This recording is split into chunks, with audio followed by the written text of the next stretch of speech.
Guess what? What? It's 1 week until Christmas. No. Just 6 sleeps. And 6 episodes of Crimes, Clues and Christmas. Have you done your shopping? They don't need to do shopping for Crimes, Clues and Christmas. That's true, but they could buy us a virtual coffee via our website, newoldfriends.co.uk, if they really wanted to. Or they can help us out for free by going on to iTunes and rating the show 5 stars. Ding, ding, ding, ding, ding. Or just tell a friend. Just tell a friend. Anyway, I'm Ferg. I'm Heather, and we are New Old Friends, and this is Comedy Whodunits for Your Ears, 2nd annual audio advent calendar. This year, as well as a Comedy Killings, we're also serving up a daily quiz question. Ferg? That's correct, Heather. 1 point for you. Over to you. Oh, I see. Hashtag NOF quiz question 18. Can you name all 3 wise men? Are they called Brian? Okay, no. I want the names from the story. I don't want you to just name all 3 of them. All right, anyway, we won't be giving out questions. No, we will give out questions. We won't give out answers until the series is over, Heather. Let's just all give out questions. We're going to give out questions, then answers, when the series is over. Meanwhile, let's press on with Crimes. Clues. And Christmas. Ding, ding. Ding. Crimes, Clues and Christmas, Chapter 18. I made my way to the theatre the following morning. In such a good mood, I found myself whistling Good King Wenceslas. I don't know if you've ever whistled a Wenceslas, easy for me to say, but one can find themselves devilishly short of breath around the brightly shone the moon that night section, and it caused me to arrive in the foyer bar panting slightly. Given the welcome I received from the Soviet sympathising service wench, I dearly hope she doesn't change career paths to nursing. What's wrong with you? She said with a sneer. Nothing at all. Just that walking, whistling and Wenceslasing will wind one, Wendy. Not Wendy. What do you want? That depends, Cassandra. Do you have milk? Not Cassandra, but yes, we have milk. In which case, I'll have a cup of tea and milk, please, Pythia. Pythia? That's not a name. You're taking the pith now. I assure you it's a name. The high priestess at Delphi was called Pythia. Well, I'm not. You sure about that milk? Yes, why wouldn't I be? Well, only that the milk has been stolen from cow and calf, literally ripped from her teat by a capitalist pig willing to profit from her distress. Right, I see. I'll have a black coffee then. But this talk of pigs has rather put me in the mood for a bacon sandwich, if you'd be so kind. The poor young revolutionary threw her hands up in the air and huffed off towards the kitchen area. But I fancy I saw a little smile forming at the edge of her mouth. Artridge was wearing her down. We'd make a placid little worker drone of her yet. A valuable member of society, I mean.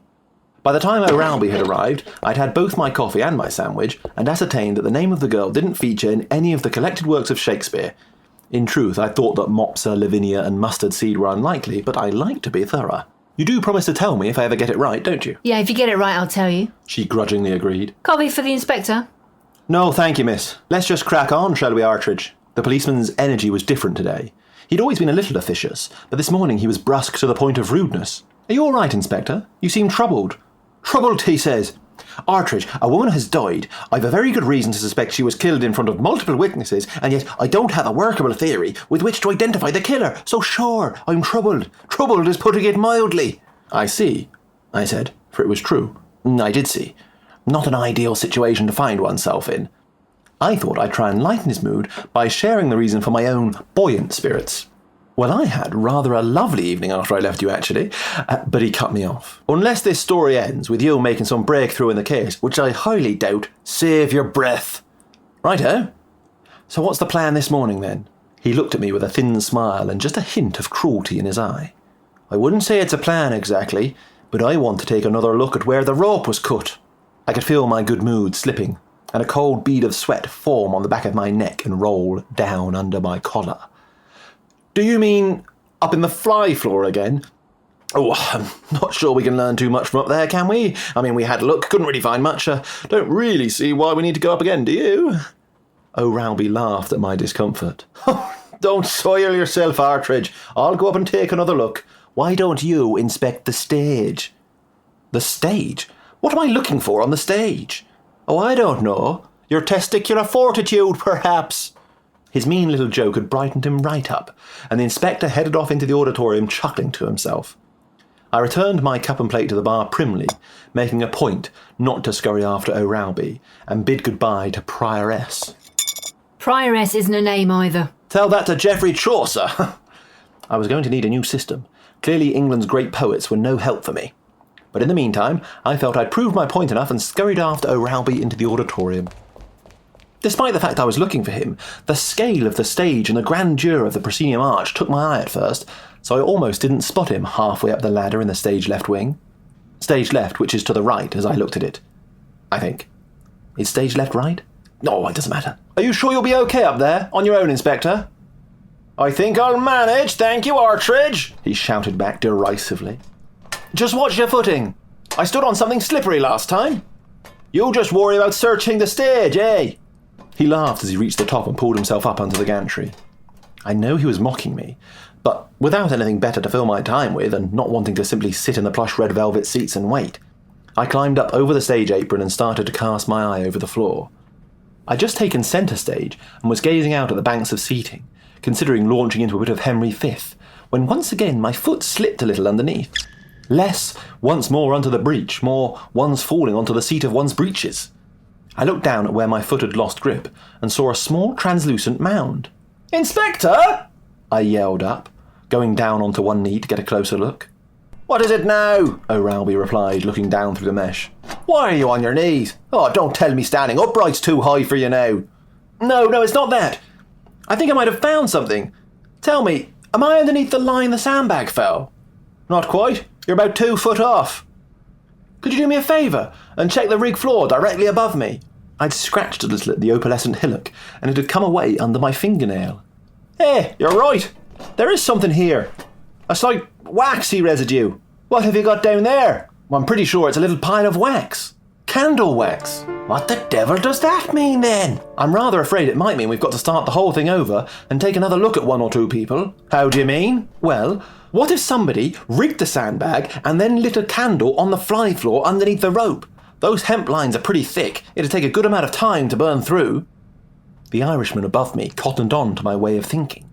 He'd already started making his way back down the ladder to join me on the boards, which would give more than enough time for someone to set the candle, climb back down the ladder, and end up, well, frankly, wherever they wanted when the thing fell. Exactly!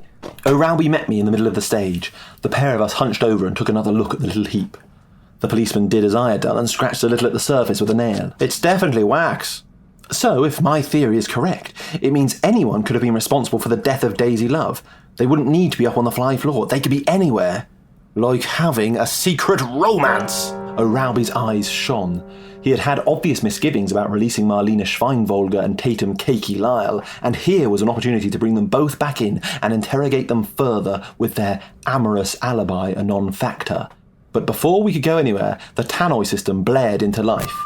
I couldn't tell if the crackle was caused by the PA system or if it was just Dot's smoke-ravaged voice.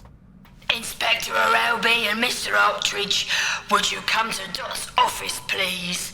Inspector O'Ralby and Mr. Artridge to Dot's office, please. We exchanged a look. The choice was clear on O'Ralby's face. Should he ignore the summons and go find Marlena and Cakey, or was it possible Dot Clitheroe has some important information for the investigation? Ultimately, the latter won out. Let's go see what she wants. We knocked on Dot's door and she rasped. Come in. She'd clearly been in from early this morning, as the smoke was already thick in the small room. As ever, Dot had multiple cigarettes burning, but here in her inner sanctum, she clearly felt she could fully express herself, and in addition to the 2 between the knuckles of her right hand and 1 in her left, there was a lit cigarette in each of the 3 ashtrays on her desk. You wanna smoke? She offered. I don't think we need to, Dot. How can you sit in here like this? I just park my rear end in a seat and stay put, Artridge. It isn't hard. Can't you open a window or something? It's actually making my eyes water. Sure, I don't like to indulge Mr. Artridge in his dainty constitution too much, Mrs. Clitheroe, but I got to agree on this one. I feel like a piece of ham being cured in here. Suit yourselves, she grumbled. With yellow-stained fingers, she opened a small sash window behind her desk and used a file marked Accounts 2223 to waft some of the mist away. Better? Thank you. So what did you want to see us about? I just thought you might have an update on how the case is going. The theatre is still closed, so more tickets are being refunded. If you remember our last conversation... We're very sorry, ma'am, but these things take time. Is there anything I should be aware of? And what sort of thing would that be, Mrs. Clitheroe? This is a police matter. I know, But perhaps you've found something out that would be prudent to tell the company manager about. Things like illicit affairs or anything of that nature. O'Rowby and I looked at each other. My expression was filled with confusion, whereas his was filled with daggers. When he spoke, his voice was all razor-sharp edge too. Artridge, have you said anything to anyone? About what, Inspector? Shenanigans. I thought you said shenanigans didn't mean sex. Artridge! Sorry.